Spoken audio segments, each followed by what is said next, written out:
Assalamualaikum warahmatullahi wabarakatuh. Selamat datang di podcast Nanda Firdan. Di sini kita mau ngapain sih, Fir? Selama beberapa menit ke depan, kita bakal bahas materi metode riset Islam yang diampu Bapak Lukmanul Hakim, SSY, MHum. Oh iya, jadi pada kesempatan kali ini kita akan membahas tentang Islam, kehidupan, dan maknanya dalam kehidupan sehari-hari. Iya, dan di episode kali ini kita bakalan bahas topik yang dasar banget, yaitu Islam sebagai pedoman hidup. Wah, kayaknya seru banget tuh, Fir. Yuk, langsung aja kita mulai.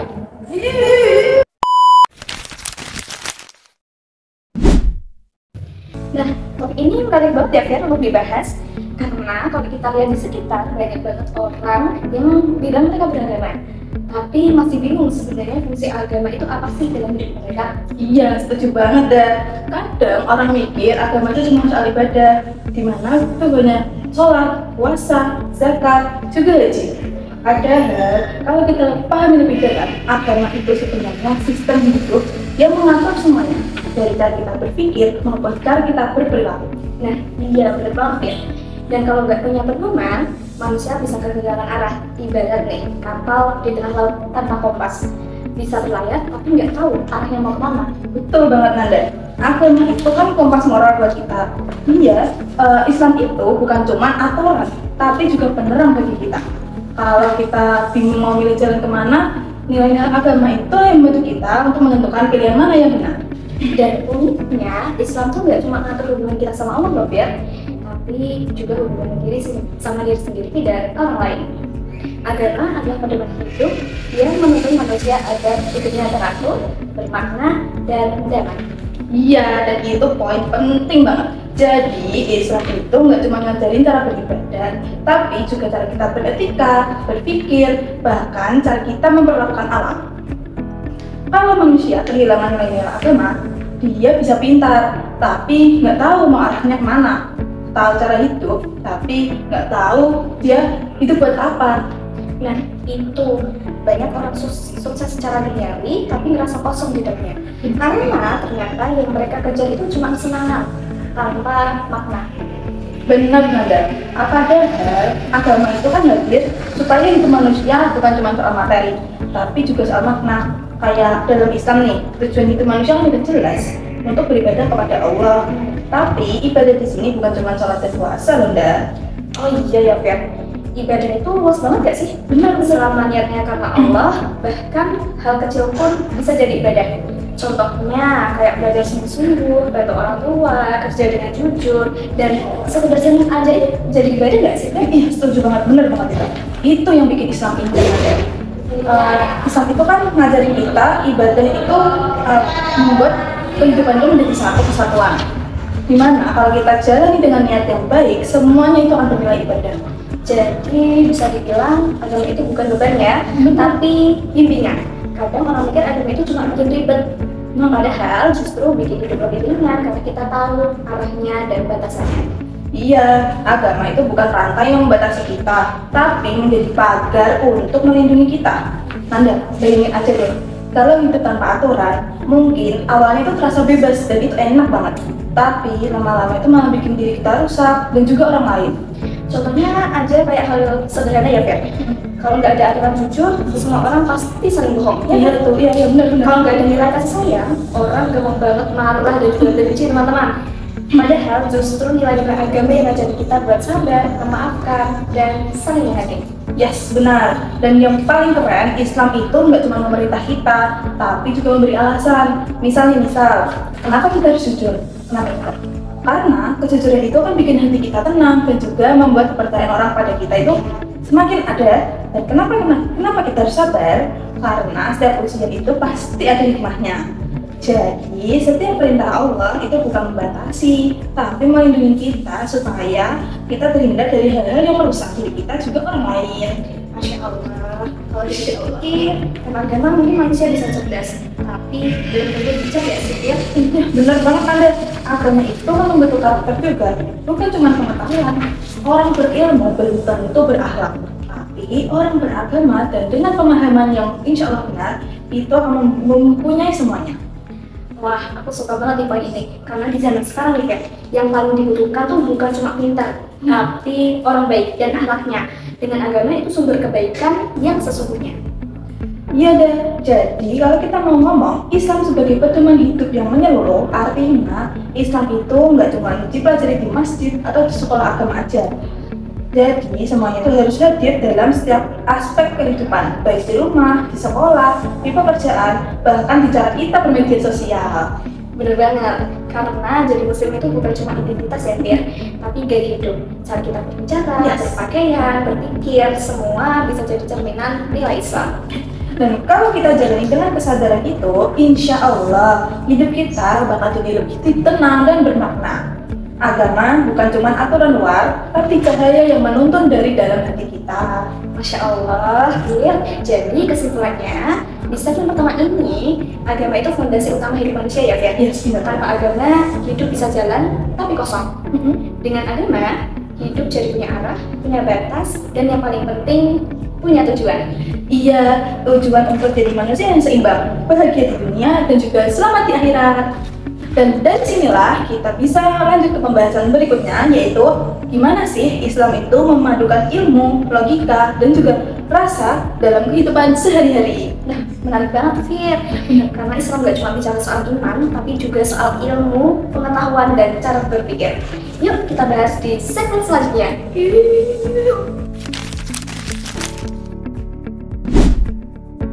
Oke teman-teman, tadi di segmen pertama kita udah bahas soal agama sebagai pedoman hidup, bahwa agama itu bukan sekedar aturan, tapi juga panduan hidup biar kita tidak kehilangan arah. Nah, sekarang kita bahas yang lebih dalam lagi, yaitu tentang Islam dan ilmu pengetahuan. Karena ternyata Fir, Islam itu gak cuma soal ibadah, tapi juga soal berpikir dan belajar. Benar banget Nanda. Bahkan ayat pertama yang diturunkan ke Nabi Muhammad itu kan Iqra, artinya bacalah. Dari situ udah jelas banget kalau Islam sangat menghargai ilmu pengetahuan. Nah, dan menariknya nih Fir, Islam punya 3 metode berpikir yang unik banget.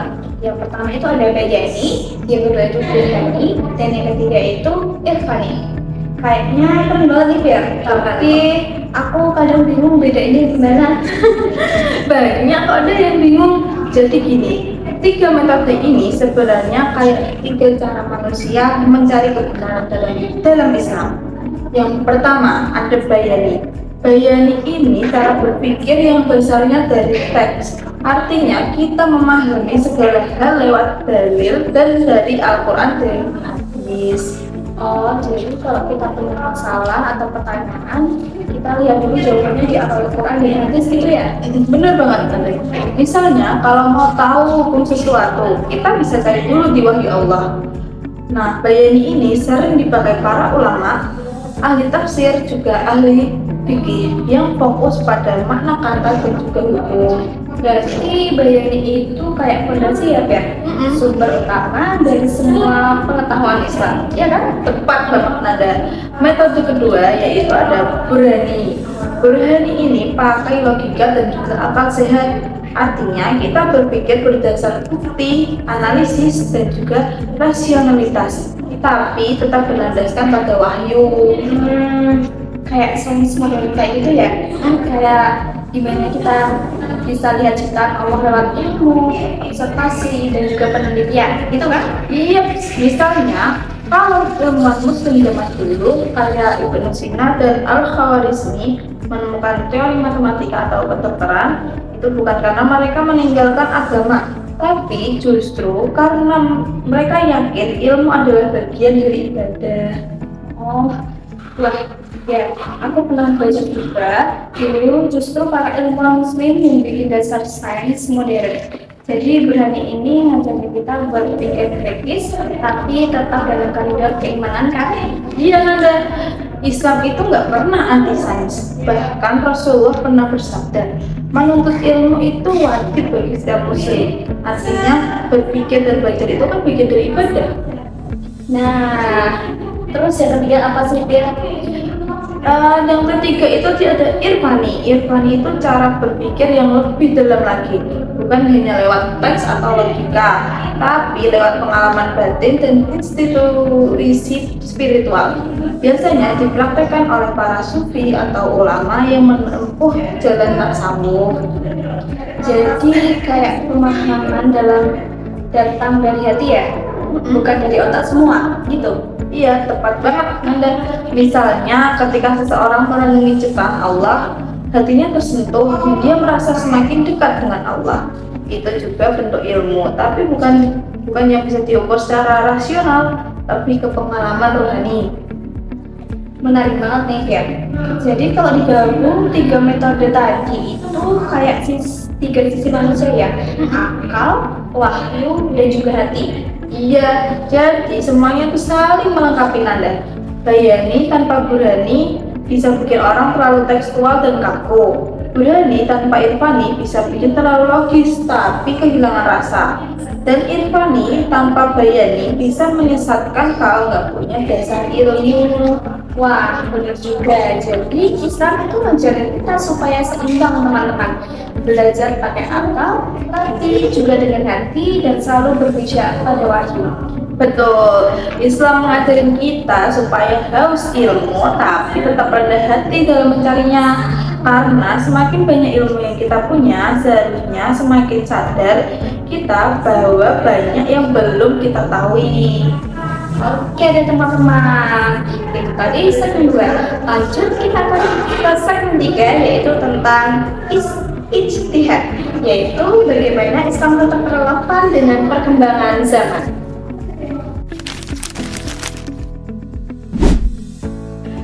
Nah, kali ini kita bakal bahas pengertian dan sumber agama Islam. Yang ada, Betul banget Fir, karena sebelum kita belajar lebih dalam nih, kita harus tahu dulu apa sih yang dimaksud Islam itu sendiri.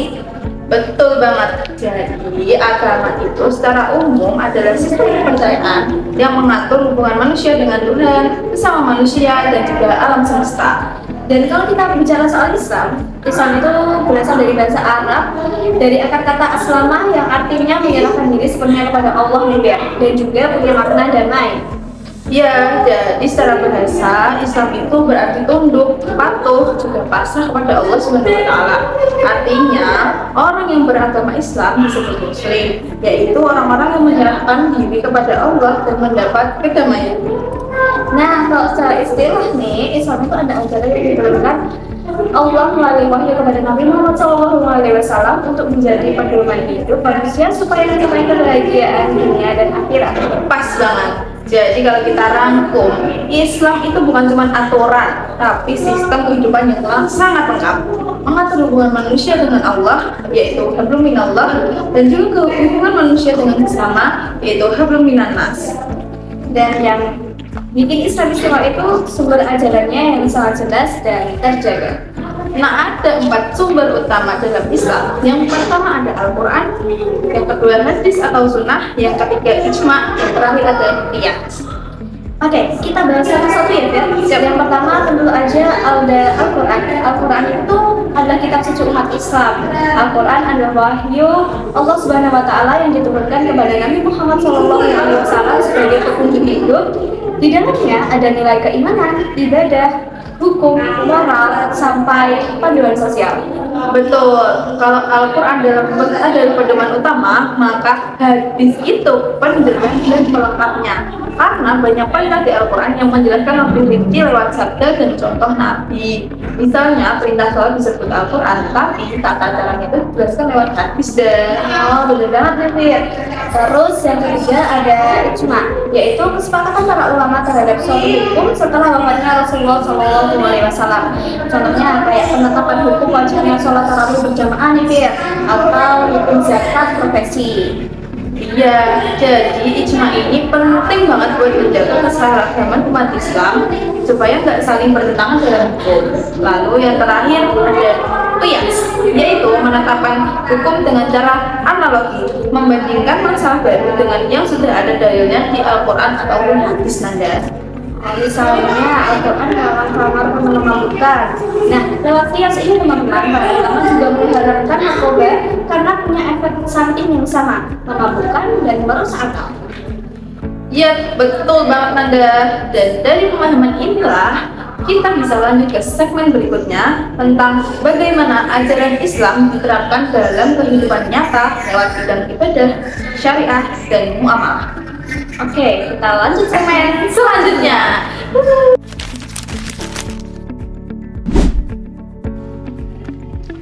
Tadi di segmen sebelumnya nih Fir, kita udah bahas soal pengertian dan sumber agama Islam mulai dari Al-Quran, hadis, ijma, dan qiyas. Nah, kali ini kita bakal bahas yang nyambung dengan itu Nanda, yaitu ijtihad, salah satu bentuk usaha manusia buat memahami hukum Islam di zaman yang terus berubah ini. Ya, betul banget Fir, karena nggak semua hal dijelaskan secara eksplisit dalam Al-Quran dan hadis. Makanya ijtihad itu penting banget buat menjawab persoalan-persoalan baru yang belum ada dalam zaman nanti. Betul banget. Kalau secara bahasa, ijtihad itu kan berarti bersungguh-sungguh atau mengerahkan segala kemampuan. Sedangkan kalau secara istilah, ijtihad itu usaha sungguh-sungguh seorang ahli untuk menetapkan hukum Islam terhadap suatu masalah yang belum ada ketentuannya secara jelas dalam Al-Quran maupun hadis Nanda. Nah, kalau kayak gitu, ijtihad itu ada berapa sih Fir? Ijtihad itu secara umum dibagi jadi dua dan yang pertama ijtihad intiqai, yaitu memilih dan menimbang pendapat para ulama terdahulu yang paling sesuai dengan kondisi zaman sekarang. Nah, yang kedua ijtihad insyai, yaitu menciptakan hukum baru untuk masalah baru yang belum pernah dibahas sebelumnya. Wah, berarti ijtihad itu fleksibel ya? Iya. Bisa menjaga nilai lama yang baik, tapi juga bisa menghadirkan solusi baru yang relevan dengan kehidupan modern ini. Tepat banget Nanda. Makanya ijtihad itu kan disebut bentuk dinamika dalam Islam, supaya ajaran Islam itu tetap bisa diterapkan di setiap masa tanpa kehilangan rohnya. Tapi perlu diingat juga, hasil ijtihad manusia itu beda-beda loh, karena manusia kan punya sudut pandang dan kondisi sosial yang berbeda-beda. Tapi selama dasarnya jelas dan niatnya mencari kebenaran, perbedaan itu bukan jadi masalah, tapi jadi suatu rahmat. Oke, Fir. Jadi kesimpulannya ya, ijtihad itu bagian penting dalam Islam karena dia menjaga agar ajaran Islam bisa terus menuntun umat di setiap zaman, dari masa klasik sampai dengan kayak sekarang ini. Betul Nanda. Dengan adanya ijtihad, Islam itu bukan cuma warisan, tapi jadi panduan hidup yang terus berkembang sesuai kebutuhan manusia.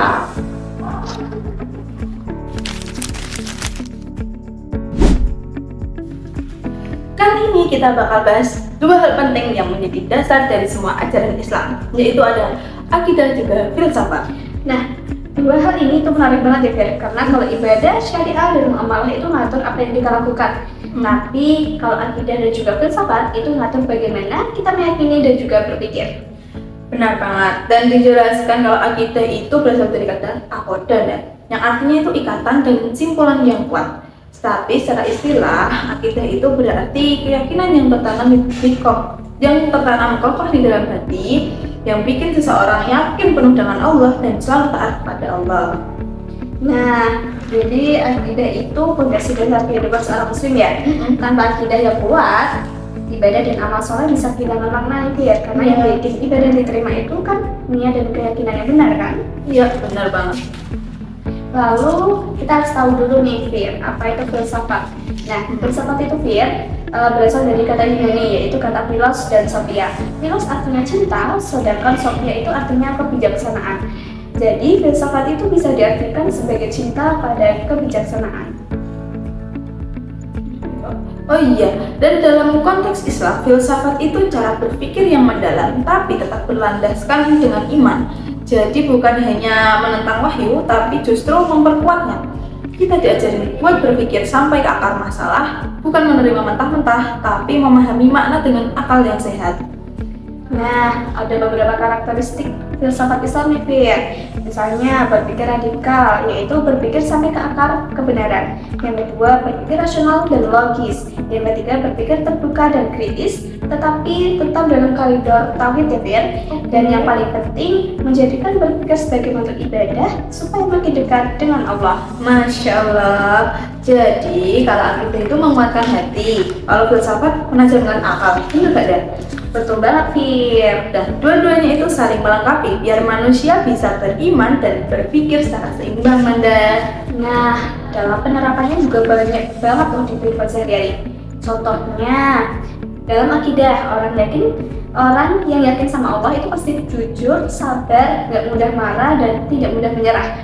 Sedangkan dalam filsafat, orang yang diajarin buat mikir kritis, terbuka, dan gak gampang percaya berita bohong atau pemikiran yang menyimpang. Selain itu, akidah ngajarin moral dan nilai, sementara filsafat ngajarin logika dan analisis Fir. Oh iya, dan semoga teman-teman yang mendengarkan kita bisa yakin kalau akidah dan filsafat itu bukan hanya hal yang terpisah, tapi saling melengkapi buat membentuk cara hidup yang seimbang, teman-teman. Iya, betul banget. Berbahas. Nah, teman-teman, sekarang kita bakal ngomongin hal yang jadi penerapan langsung dari semuanya, yaitu karakteristik ajaran Islam dalam bidang ibadah, syariah, dan juga muamalah, ya kan? Nah, kita bahas satu-satu ya, Fir. Oke. Yang pertama itu ada ibadah, teman-teman. Ibadah itu adalah bentuk pengabdian langsung kita kepada Allah Subhanahu wa Ta'ala. Segala hal yang diniatkan untuk mencari ridhonya termasuk ibadah, mulai dari sholat, puasa, zakat, haji, sampai doa dan juga zikir. Betul banget, Nanda. Jadi ibadah itu latihan spiritual buat menjaga hati kita tetap terhubung sama Allah. Tapi Islam nggak berhenti di situ aja dah. Karena setelah ibadah ada bidang syariah yang mengatur kehidupan kita secara lebih luas lagi. Nah, iya, syariah itu bisa dibilang aturan hidup yang meliputi aspek hukum, moral, dan sosial. Tujuannya biar kehidupan manusia tetap teratur dan berjalan sesuai dengan nilai-nilai keadilan. Misalnya nih, syariah mengatur tentang pernikahan, warisan, makanan halal dan juga haram, bahkan cara berpakaian yang sopan, Fir. Iya, benar banget. Nah, kemudian yang terakhir ada muamalah. Kalau ibadah itu berhubungan sama Allah, syariah itu aturan hidup, maka muamalah adalah hubungan antar manusia. Semua aktivitas sosial, ekonomi, dan budaya yang melibatkan orang lain termasuk dalam bidang muamalah, Nanda. Iya, betul banget, Fir. Kayak jual beli, pinjam meminjam, kerjasama, bahkan cara berkomunikasi, Fir, di media sosial, semua itu termasuk muamalah. Yang penting, prinsipnya harus jujur, adil, dan saling menguntungkan tanpa merugikan orang lain. Betul banget, Nanda. Dan kalau tiga bidang ini, yaitu ibadah, syariah, juga muamalah, berjalan seimbang, maka akan terbentuk pribadi muslim yang kafah, yaitu taat secara lahir dan batin. Masya Allah, Fir. Jadi ibadah bikin hati bersih, syariah bikin hidup tertata, dan muamalah bikin hubungan sosial harmonis, kan, Fir? Yes. Tiga-tiganya saling menyatu dan saling melengkapi.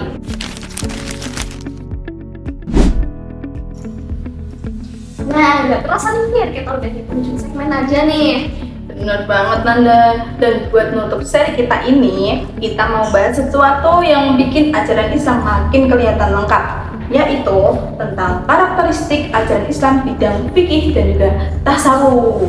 Nah, kalau ngomong-ngomong soal fikih nih, Fir, fikih itu mengatur perilaku lahiriah manusia, sedangkan tasawuf mengatur batin dan hati manusia. Kalau kedua-duanya seimbang nih, teman-teman, jadilah muslim yang sempurna, taat secara lahir, tapi juga ikhlas secara batin. Masya Allah, itu benar banget deh.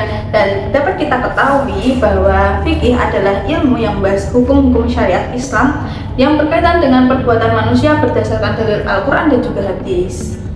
Iya, kayak ibadah, jual beli, pernikahan, warisan, sampai muamalah, semua diatur lewat fikih. Jadi bisa dibilang nih, Fir, fikih itu panduan hidup praktis supaya perbuatan kita sesuai dengan aturan Allah, ya kan? Iya, benar banget. Nah, tasawuf itu juga ajaran yang fokus pada penyucian jiwa, teman-teman, pengendalian nafsu dan pembentukan akhlak yang mulia. Intinya nih, supaya manusia nggak cuma patuh aturan tapi juga punya hati yang dekat dengan Allah. Benar banget Nanda. Kalau fikih ngajarin kita gimana cara beribadah. Kalau tasawuf ngajarin kita gimana menghidupkan rasa dalam ibadah itu. Kalau fikih ngajarin cara sholat yang benar, tasawuf itu ngajarin cara sholat dengan hati yang khusyuk dan ikhlas. Oke nih Fir, jadi intinya Islam itu ngajarin kita untuk punya keseimbangan antara lahir dan batin, antara akal dan juga rasa. Itulah kenapa ajaran Islam disebut kafah, lengkap dan menyeluruh. Setuju banget. Dan tujuan utama dari fikih juga tasawuf yaitu mendekatkan diri dengan Allah. Cuman caranya aja yang berbeda. Fikih itu lewat perbuatan, kalau tasawuf lewat penyucian hati. Benar banget nih Fir, dan dua-duanya juga penting banget di zaman sekarang ini, karena banyak orang yang ibadahnya rajin tapi hatinya belum tentu tenang nih Fir, atau sebaliknya hatinya lembut tapi kurang paham atau aturan agama. Nah iya, di situ kita butuh keduanya. Fikih biar tahu mana yang halal dan haram, tasawuf biar tahu gimana ikhlas dan sabar dalam menjalani hidup. Masya Allah, jadi indah banget kalau dua-duanya jalan bareng ya Fir. Ya, Islam jadi bukan teori tapi juga pengalaman batin yang menenangkan. iya, dan kalau dua bidang ini bisa dihayati, insya Allah umat Islam bakal punya keseimbangan, kuat dalam hukum, lembut dalam hati, dan bijak dalam bersikap. Wah Fir, rasanya semua pembahasan dari segmen 1 sampai segmen sekarang itu benar-benar membuktikan ya kalau Islam itu benar-benar agama yang sempurna. Dari pedoman hidup, ilmu, sumber hukum, sampai penyucian hati, semuanya ada dalam Islam. Iya Nanda, dan semoga dari podcast Nada ini kita semua bisa lebih paham bahwa Islam bukan cuma aturan, tapi juga tentang cinta, kedamaian, juga keseimbangan hidup. Amin ya rabbal alamin. Jadi sampai di sini dulu ya teman-teman podcast kita. Sampai jumpa. Dadah.